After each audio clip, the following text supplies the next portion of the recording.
예전에 TV에서 한 외국인이 한국 여성이랑 결혼해서 하는 이야기를 들었는데 그 외국인이 아내가 하는 말 중에 10년이 걸려서 깨달은 한마디가 있다고 합니다. 그것은 바로 알아서 해라는 말이라는 것이죠. 친구들이 뭐 남편을 불렀을 때 아내에게 그것을 허락을 구할 때 아내가 알아서 해. 이거 하면 어때? 라고 물어보면 아내가 알아서 해. 라고 하는 이야기를 보게 되는데 그 알아서 하라는 말이 결국에는 하지 말라는 뜻이라는 것을 깨닫는데 10년이 걸렸다고 하는 것입니다. 그 이야기는 아내 입장에서는 내가 선택의 자유를 주기는 하는 것처럼 보이지만 결론은 나가지 마. 또 결론은 하지 마라고 생각하는 것이고 또 남편 입장에서는 아내가 준 자유를 가지고 내가 잘 선택해야겠다. 내 결정을 인정해 주는구나 생각해서 문자 그대로 받아들이다가 혼나는 경우가 많다고 합니다. 그래서 그것을 깨닫는데 잘 선택해서 나갔더니 무려 결과가 좋지 않다 보니 그것을 깨닫는데 10년이 걸렸다고 하는 이야기를 하는 것이죠. 이러한 언어를 여자 언어라고 본 적이 있습니다. 여자들끼리는 이 언어를 다 알아듣는다고 합니다. 그런데 남자는 이 복잡한 언어 체계를 이해하지 못합니다. 굉장히 단순하게 문자 그대로 받아들이는 일들이 많기 때문이죠. 이러한 언어 체계가 외국어보다 더 어렵게 느껴집니다. 또 그렇게 살아왔고 저 역시도 그런 이야기를 들으면 이해하기가 어렵습니다.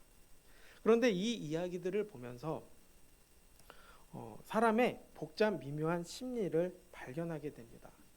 뭔가 열어주고 싶으면서도 하지 말기를 바라고 또 문자 그대로 이야기했지만 속마음은 다른 경우들이 많다는 것이죠. 사실 우리 삶 속에서도 그러한 일들이 많지 않습니까? 겉으로 이야기하는 것과 또 속마음이 다를 때가 많습니다. 그렇게 하나로 일치해서 이야기하는 사람들이 오히려 이상하게 여겨지는 것이 바로 요즘 사회이자 또 우리가 사는 세상 아니겠습니까? 아브라함과 사례도 마찬가지입니다. 사실 하나님의 원대한 그 언약을 받았음에도 불구하고 그 보이지 않는 믿음의 약속과 또 눈앞에 펼쳐진 냉혹한 현실 사이의 격차를 보고 깊은 고통과 갈등을 겪게 됩니다. 사실 사례 입장에서도 하나님의 약속이 있었음에도 불구하고 자신은 여전히 출산하지 못하고 나이만 들어가는 현실 앞에서 결국 큰 압박을 느꼈을 것이죠. 가나안 거주 10년이라는 시간 역시도 사례에게는 참을 만큼 참았다. 또 견딜 만큼 견뎠다고 느껴지는 인간적인 한계에 다다른 것입니다. 여기서 아이를 낳지 못한다는 절망감과 또 하나님께서 내 출산을 허락하지 아니하셨다는 거절감마저 느낍니다. 그러나 마음 한편에서는 또 남편 아브라함의 대가 끊기는 일이 없기를 바라는 마음과 거기에 대한 조바심도 있었을 것입니다. 당시 고대 근동사회에서는 그렇게 대를 잇지 못하는 것을 저주로 여겼기 때문에 자신과 남편에게 그러한 저주의 삶을 살기를 바라지 않았을 것입니다. 그러다 보니 역시 마음이 복잡 미묘할 수밖에 없는 것이죠. 그래서 남편에게 하갈과의 관계를 통해서라도 자녀를 낳아 대를 이으라고 말을 한 것입니다. 그러나 솔직한 그녀의 마음 한편에서는 그러지 말라는 마음도 있었을 것입니다. 그런데 아브라함이 그 이야기를 듣고 바로 하갈과 동침합니다. 그 과정 역시도 고통이 만만치 않습니다. 거기다가 자신의 계획대로 하갈이 임신하였으나 오히려 이것 때문에 더 화가 납니다. 자신은 아무리 노력해도 아이가 태어나지 않았는데 하갈을 통해서 이 문제가 쉽게 해결되니 모든 것이 다 자기 탓처럼 느껴지지 않았을까 생각이 듭니다. 또 누가 봐도 그런 상황입니다. 분노와 절망이 극에 달한 상황을 겪게 되는 것이죠.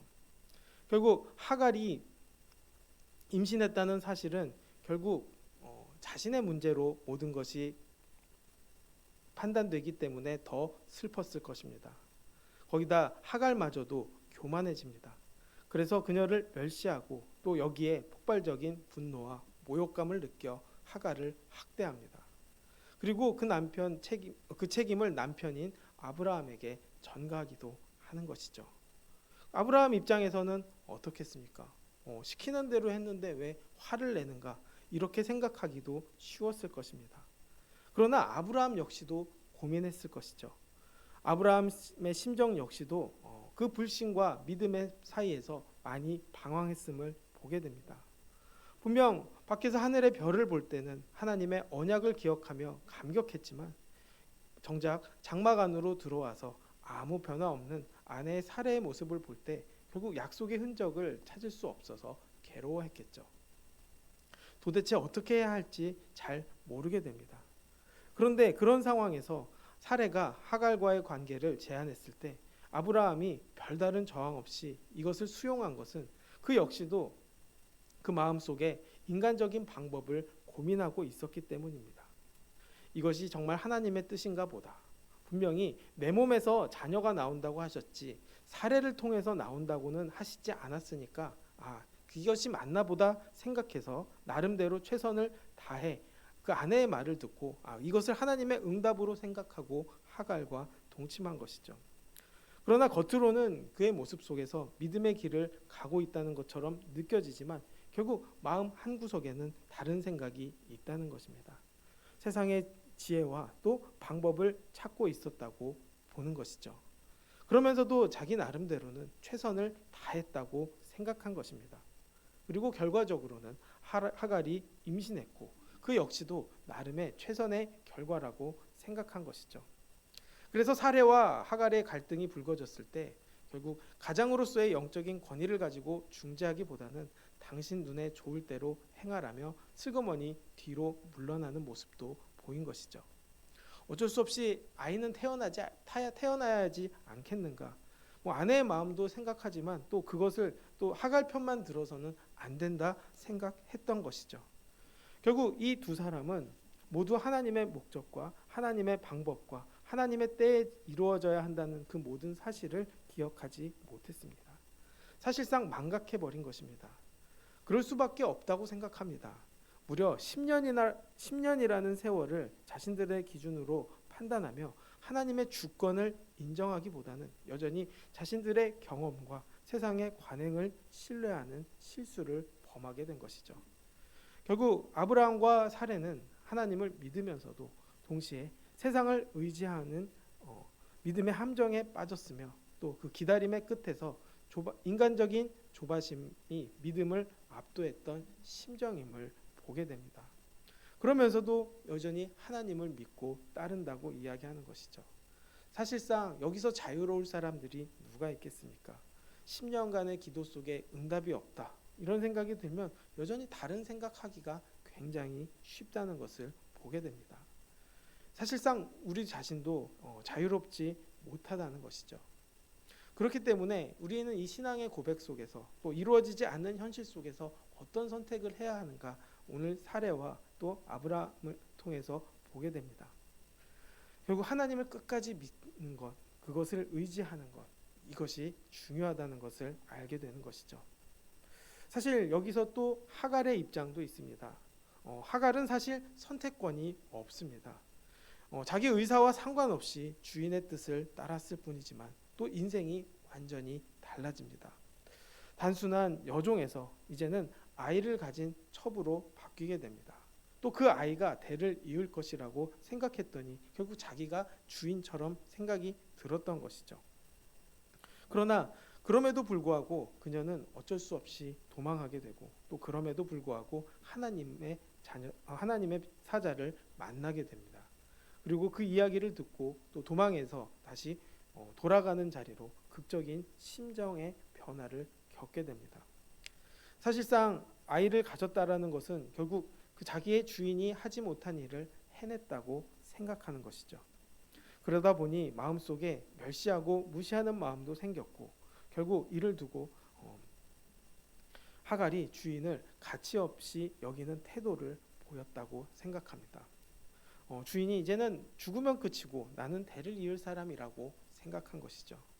그런데 그런 상황에서 결국 주인인 사례는 어떻게 행동합니까?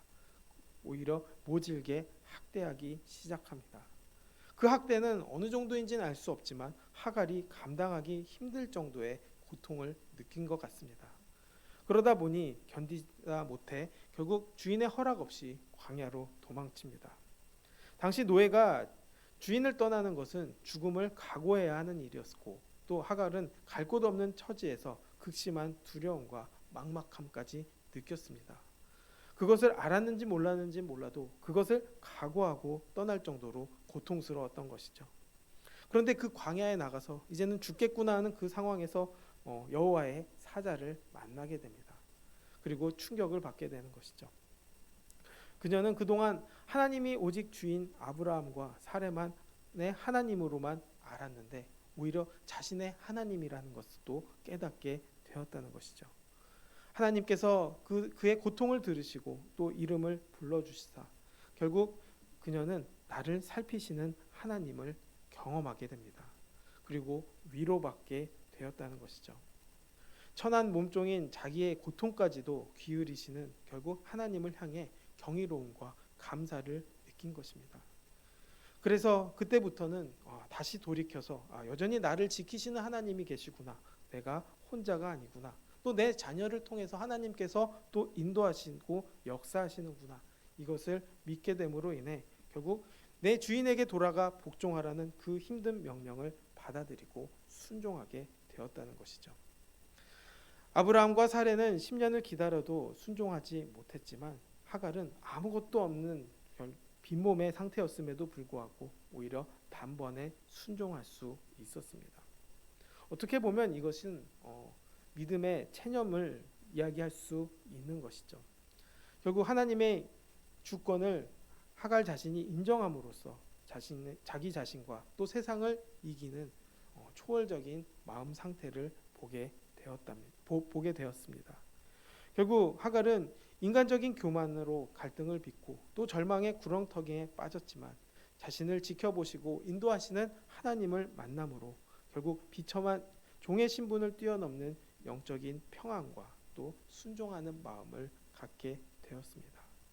그리고 결국 86세 아브라함이 86세가 되었을 때 하갈을 통해 아들 이스마엘 하나님이 들으셨다라는 이름의 아이를 낳으며 이 사건은 일단락되게 됩니다.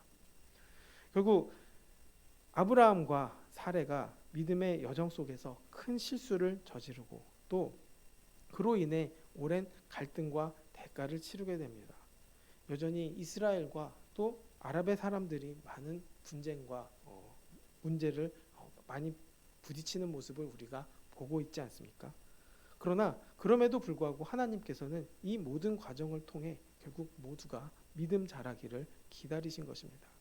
하나님이 실수를 모르는 것이 아니고 오히려 실수를 회복시키시고 또 실수를 감당하실 수 있는 분이라는 것을 알게 되는 것이죠. 결국 이를 통해서 오직 믿을 분은 하나님밖에 없다라는 것을 다시 기억하게 하는 것입니다.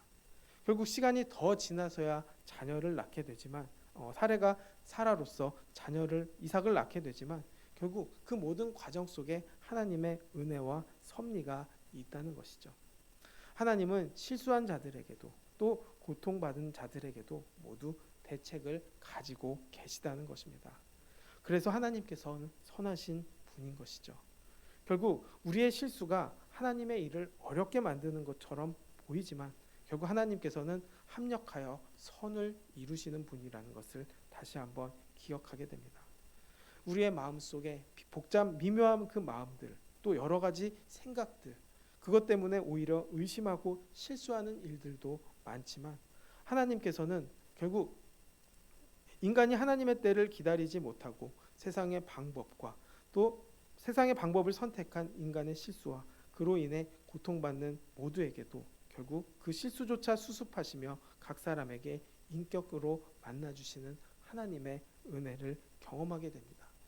결국 우리가 그 은혜를 누려야 되지 않겠습니까? 늘 돌이켜 하나님께 나아가고 하나님을 의지하고 우리가 실수할 수 있다는 것을 인정하고 오히려 그럴 때일수록 하나님을 붙잡게 될 때 하나님께서는 고난의 길 또 광야의 길 속에서도 지켜주시고 인도해주시고 회복시켜주시고 위로해 주신다는 것이죠. 또 아브라함과 사레에게도 결국 이삭이라는 놀라운 축복의 역사를 이루시는, 그들의 생각을 넘어서시는 하나님의 역사를 보게 되는 것이죠. 결국 세상의 현실이 어렵고 힘들고 두렵고 떨린다 할지라도 결국 하나님은 하나님의 방법으로 하나님의 때에 우리에게 응답하시고 인도하신다는 것입니다. 오늘 하루도 그 하나님을 믿고 붙잡고 또 세상을 살아내며 또 믿음으로 승리하게 되길 원합니다. 결국 그 굳건한 믿음이 완성될 때 결국 온전한 믿음의 사람이 되는 것이고 주님 앞에 의롭다 칭함을 받게 되는 것이죠. 그 의로운 삶을 추구하고 또 믿음으로 나아가고 또 그 의롭다 칭함을 받는 믿음의 사람이 되는 우리 모두가 되기를 주님의 이름으로 축원합니다. 기도하겠습니다. 아버지, 우리의 마음속에는 여러 가지 마음들이 있습니다. 믿음의 마음도 있고 또 불신의 마음도 있습니다. 응답되지 않는 현실 속에서 하나님을 믿기 어려울 때도 너무나 많습니다. 오히려 그것 때문에 응답되지 않는 하나님이라고 마음에 확신을 찰 때도 있습니다. 아버지, 그 모든 마음들을 물리쳐 주시옵시고 오직 하나님의 놀라운 역사, 불가능을 가능케 하시는, 우리 인간의 힘으로 할 수 없는 그 모든 것들을 이루시는 하나님의 힘을, 또 하나님의 능력을, 또 구원의 역사를 바라볼 수 있도록 인도하여 주시옵소서. 세상을 살아내며 그 안에서 하나님의 놀라운 섭리를 발견하게 하시고 또 기다림 속에서, 어려운 과정 속에서 하나님의 역사가 다시 한번 우리 안에 넘치게 될 수 있도록 도와주시옵소서. 삶 속에서 위로를 더해 주시고 응답해 주시고 또 확신을 더해 주시옵소서. 모든 영광 주님께 돌리며 예수님의 이름으로 기도드렸습니다. 아멘.